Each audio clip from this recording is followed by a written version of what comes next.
Welcome, everyone. My guest today is Managing Editor James Kleimann to talk about the trend in buyer's agent commissions since NAR's commission lawsuit went into effect. James, welcome back to the podcast. We're back. It's good to be back. Great to have you back. And we have a very interesting topic, which was you wrote our Data Digest newsletter this week and looked at agent commissions. Buyer's agent commissions, to be specific, because this is the one that everyone has been fixated on, right? I mean, there are a lot of people out there in the real estate world and the mortgage world, myself included, who have kind of hot takes and expectations as to what is going to happen.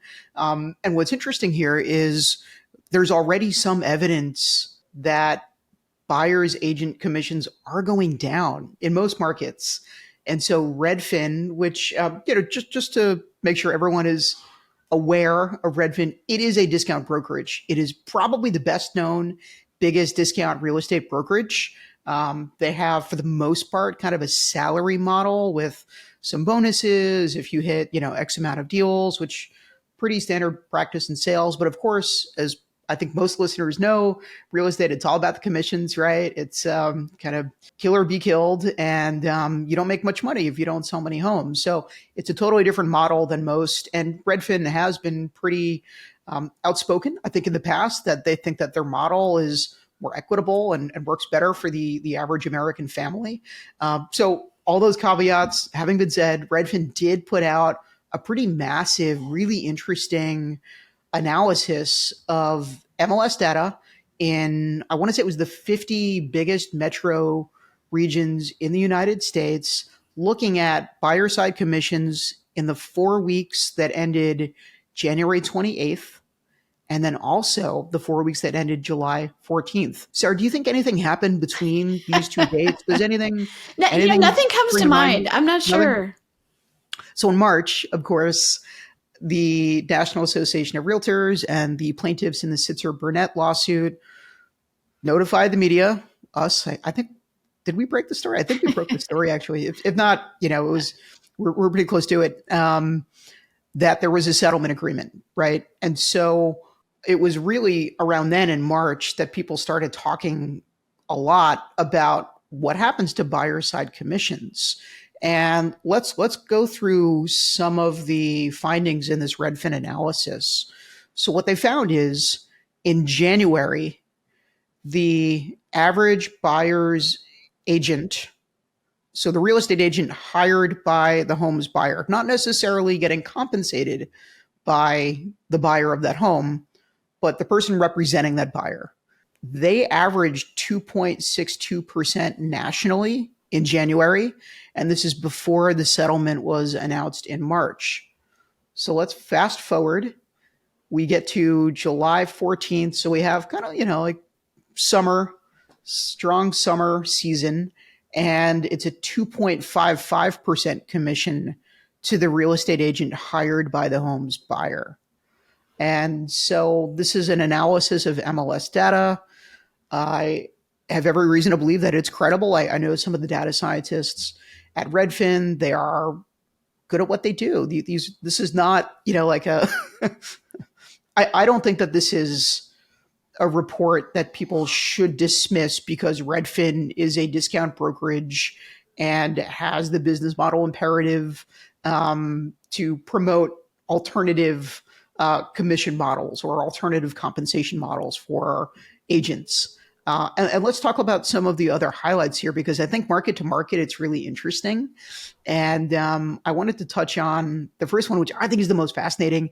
And I really hope that people in Skyline Chili Land share what they think is happening, because there was only one market out of the 50 in which commissions rose for buyer's agents from January to June, July. And that was Cincinnati.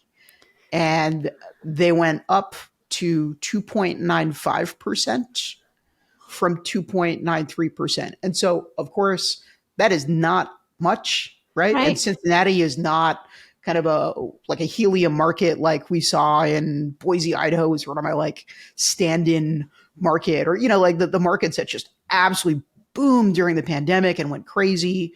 Cincinnati, obviously, like pretty much everywhere else, they rose during the COVID times, right? but they didn't explode like some of the other markets.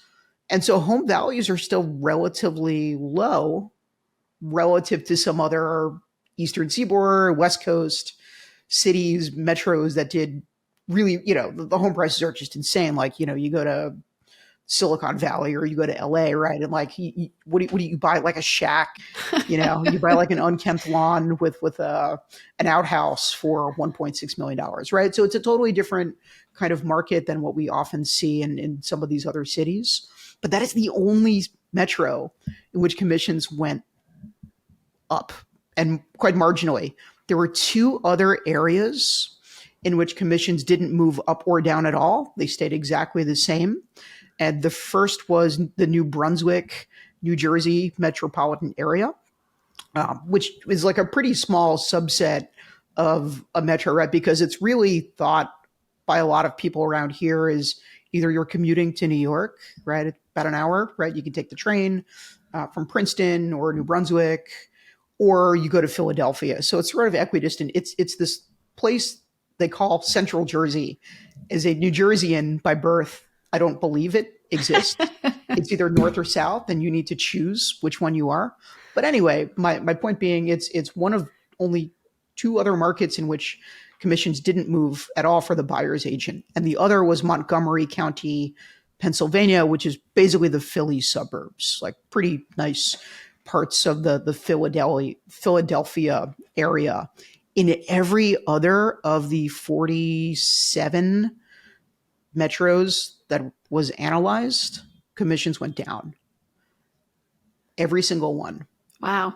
I think that's really interesting. And so just a couple other highlights, Sarah. I know I'm getting a little long-winded here, but in dollar terms, the average commission paid to a buyer's agent in the US in June, July was $15,377. And that was up very slightly from $15,124 back in January. And this is not, that might sound like it conflicts with the information I just provided, but you have to think about the home prices, right? We're talking about percentages. And so if home prices have continued to rise, which they have, you're still going to see more money in the aggregate, right? And so the other important thing to note here, I think, is that commissions paid to buyer's agents, they have been coming down since the NAR settlement was announced, but it's more of an acceleration of an existing trend.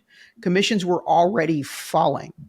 And we know that from our own data that we collect through Real Trends, and we've seen this in other studies. And so it hasn't been significant. We're talking in like mortgage terms, a couple bips here and there, right? We're not talking about a major, they're not down like 40% or anything like that. But they are starting to trend down. And I think it's really interesting that we're already starting to see what I think we can reasonably assume are some of the effects of just consumers knowing about the Sitzer Burnett case, about, hey, I heard this thing on the news, or I read about this in the Journal or the Times or whatever. Let's talk about it, right? Whereas previously it was just, hey, sign this. And like everybody assumes that it's 2.5 or 3 or whatever the local market historically has been. You and I are both very, we watch things on social from different markets and, different realtors and agents across the country. And, there's been tons of things on social about like, I got this question today. This person approached me this way, from sellers and buyers agents. A lot of, consumers might be going straight to the listing agent and being like, oh, hey, I'll save you some money. You don't have, I won't use an agent. And they're like, yeah, no, thanks.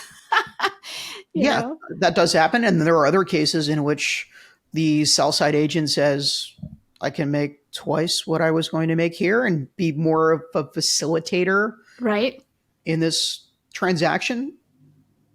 Great, let's do it. Or I'll refer you to somebody else in my brokerage, and then we'll keep it all in house, and I'll get a finder's fee, and we'll negotiate something from there, right? So yeah, I think there are a lot of new conversations more often that, like, certainly these things did occur in the prior market. It's not like no one ever decided, you know what, I'm going to go to the seller's agent and not have my own agent, right? In air quotes, I guess you could say, or not even in air quotes, like they are the fiduciary for the seller, right? So that did happen, but it wasn't commonplace. You know what I mean? Like that was a rarity in most markets.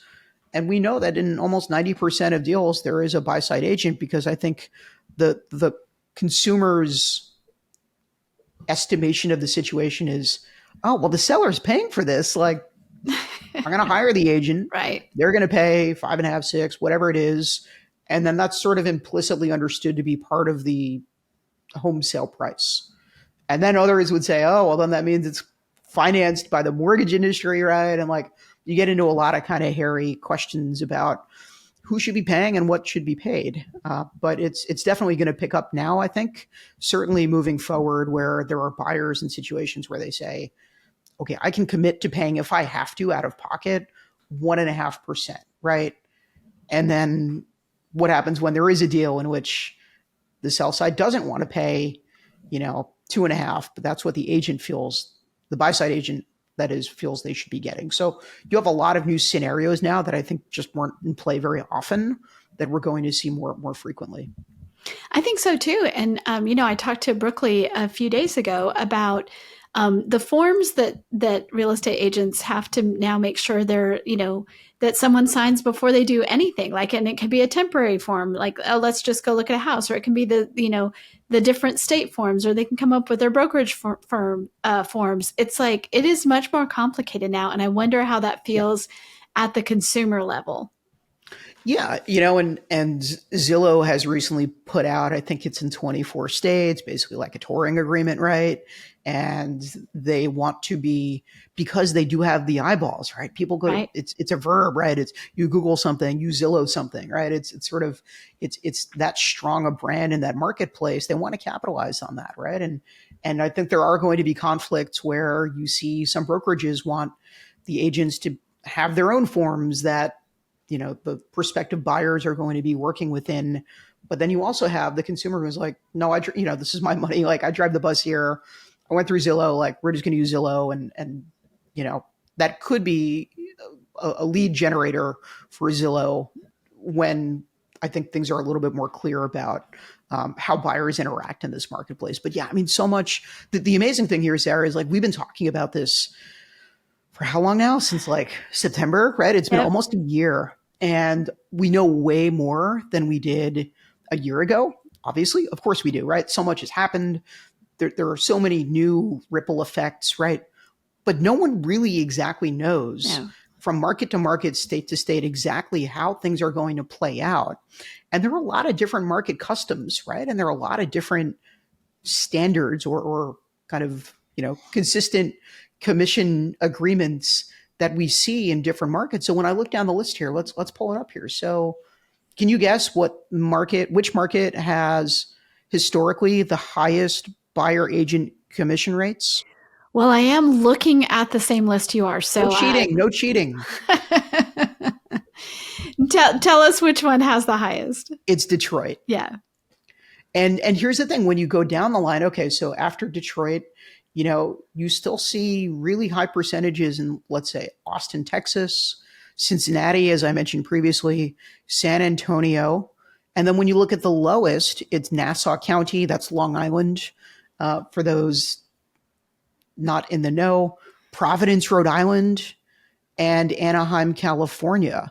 And so when I look at that jumble of 6 different markets, Austin, Cincinnati, San Antonio, Nassau County, Long Island, right? Providence, Rhode Island, and Anaheim, there aren't a tremendous amount of commonalities there, right? No. You can't tell me that the Anaheim market is, similar to Long Island, except for the fact that the prices are fairly high. There's not much inventory. The same has been true in a lot of other markets. Maybe what's different here is if you look at, say, Austin and you look at San Antonio, these are among the areas, Texas, Florida, where we're seeing a lot more inventory, a lot more supply. And that could be changing some of the dynamics here. But then you see other things like, think about where we were for the trial in Sitzer-Burnett, Sarah, like Kansas City, Missouri. Things have moved there. That was one of the higher, let's take a look here on the board. Kansas City, it was at 2.9% in January for buyers agents. Is now down to 2.83%. And one would think, like, because the trial took place in Kansas City and It so would much drop of a it is lot, right? that it would drop. And it had, 7 basis points. It's not nothing, but it's not massive. The drop in Detroit was so much bigger, which is interesting. And so when we look at Detroit, it was 3.18%. You know what it is now? 2.87%. That's a pretty big difference. That's a big dip, right? Now Detroit is, it's a lower cost market. It's hopefully going to be one of the stars of the housing market in a couple of years because it's Right. still affordable, right? And there is ample land. In fact, they've been, trying to bulldoze houses that were derelict and, trying to create green spaces. So it's a really interesting dynamic here because when I look at all of the various markets, there are high price markets that still have relatively high commission rates. You see markets that are more affordable that have really high commission rates and really low and medium. Like there aren't a tremendous amount of commonalities, which tells me, and again, this is just me talking here, I don't have any study to base this on, but that it's been the local associations, it's been the local group of realtors who over 10, 20, 30, 40, 50 years, this is what this is what I charge for my services, right? I charge Right. 2.75% or whatever it is. And that's pretty sticky. So I think we're going to start to see some changes now that consumers it's more top of mind for them. But it is remarkable to me that even though we do see all these declines, the variation is so massive geographically. So one of the things that was brought up in the trial, the Cesar Burnett trial, was from the plaintiff's point of view, the fact that there was such uniformity in different areas of what people charged, that was to them the proof of a conspiracy. And what other people, what the defendants, NAR, other people brought up was like, okay, in this metro area it's this, but right next to it it's a little bit different, and all of that. But what they were really looking at was within a certain area, if it was too uniform, that's to them what they thought was conspiracy. So I don't know that this changes that much. Obviously, no one's going to be bringing that case again. That's already been litigated, but I do think it's interesting. It is interesting. And I think there is something to be said that you see in the same areas, the same relative commission rates. And look, like commissions aren't always 2.85% in Nashville every single year, right? Like there is movement up and down, and that's going to change based on, well, like obviously it's going to change if you have a really crummy market, right? The balance of power shifts and what buyers and sellers are willing to pay is going to shift. But now you have potentially a much different dynamic in which you have a lot of markets that would have buyers theoretically paying for their own representation. And so now you're introducing kind of a different series of variables. Not that it wasn't always possible, but it wasn't the consistent practice, right? Because it was this idea that this is a seller's responsibility, and they negotiate based on the price of the overall asset and what the seller wants in every situation. They want the total. Like they want, if they offer certain things in concessions, like fine, but the seller is seeking, let's say for argument's sake, a clean number, $100,000 in profit, right? And whether they pay the agent $6,000 or $11,000, and it comes out of That's right. A different side of the transaction. They cover, they don't cover like the mortgage point, or something, like a mortgage buy down or something, or they don't cover, furniture or whatever, like, but they're always looking for that number. When I sold my home, and this probably happened to you too, right? When you sold, you had a number in mind. Yep. And that's what, drove the pricing initially. And you're willing to negotiate on certain elements of the deal. But you're still looking for that number. Now, the market may not support that number. And that's maybe when you get into the negotiations, because it's not presumed that you as the seller is going to cover, the commissions, and, that the buyer can meet you halfway or whatever. But that dynamic has shifted, I think. Not in all markets, certainly not in Cincinnati, apparently. I don't know what you people are doing out there. I want to know. Yeah, tell us what's going on. God, yeah, shoot me a message. God. Yeah, so you and I just both were looking at a story that Jeff Andrews is working on, a feature on the Denver market. Yep. And it's just so interesting. Like don't want to give too much away, but just like things are sitting in Denver for longer than they used to be. Yeah, days on market's going up. Yep, Definitely. days on market going up. And so again, it's this mix of things like what's going to get a house to sell. And it's that mix of like, what the seller's willing to come down to and what the buyer's willing to do. We also haven't talked about the fact that, for first-time home buyers, for especially say VA buyers, there's a number of buyers coming into this that are not going to be able to presumably pay very much to their buyer agent, right? Yep. And as we've all said, one of the unfortunate side effects or consequences of this ruling might be that it just makes it that much harder for first-time buyers or disadvantaged buyers. I know the plaintiffs argued that wasn't the case, but it just how could that not be the case? How could that not be the case? Right? It seems so out of whack to me to even suggest that. But like whatever, I digress. Yeah, I think it's a pretty interesting dynamic. I could certainly see a scenario in which, if you look at where we are in the American homeownership experience, those on the bottom have always struggled, right? It's never been equitable, right? The lowest on the economic ladder have always been renters, right? Like that's how it goes. Now, there were periods in American history where even if the financing itself wasn't more affordable, I remember my parents telling me about when they bought a house and they paid, I think it was like 14% interest in the early 80s, and like got up to 17. And I mean, it is crazy. Yeah. But the home prices were, say $65,000. I think they spent 90 something $1,000. My dad could correct me. Dad, let me know if I'm wrong. But whatever it was, like it was relatively low relative to the purchasing power that they had, the incomes, that was pretty stable. If you look at where we are now, also my dad and mom, they weren't competing against institutional investors in areas. They weren't competing against mom and pops that made a killing in other, market seasons and have cash to deploy. And we know that there are a lot more mom and pop investors who are thinking about buying a home in the next year, especially as rates probably do come down.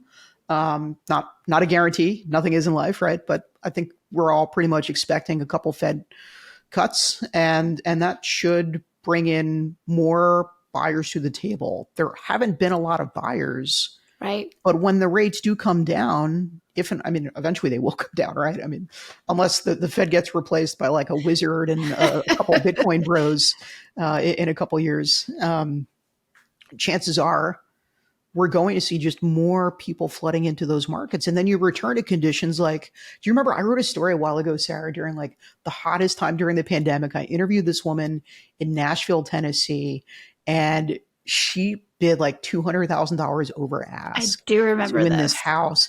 And the problem wasn't so much that the appraisal wouldn't pencil out, because like, duh, of course, like everyone kind of expects to need a little bit more cash. But she didn't expect it to be as low as it was and had to borrow money from friends and family to get it to close. Now, I think probably, I haven't checked in on her in a while, that home value did jump. And now it's probably like she probably made a good bet, because if she were to try to buy that same house now with let's call it a 6.5% mortgage right now, like that house is going to be a lot more money because the cost of the financing is so much more. So in a very, very, very roundabout, rambling way, answer your question, I think a lot of those buyers who now are thinking, okay, I've already got really expensive financing if I want to make it work, even if I can get a down payment assistance program, if I can figure out kind of a hack of sorts to lower the cost of financing, the price of the home isn't getting lower. Right. It's not going as quickly as it used to. It's still getting more expensive, right? It is.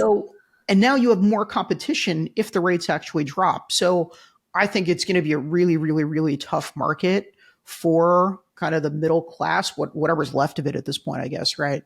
In this environment. And you add the notion that because there are more of them and there's going to be more demand, that they'll also have to come up with buy-side agent commissions if they choose to use a buyer. Maybe these are the people who will be just going to the open house that the seller's agent hosts and saying, yeah, that's cool. Send it, send me the forms, I'll sign. And how are they going to do when they're potentially dealing with like a shark for a seller's agent, right? who's going to say, waive all your contingencies, waive, everything.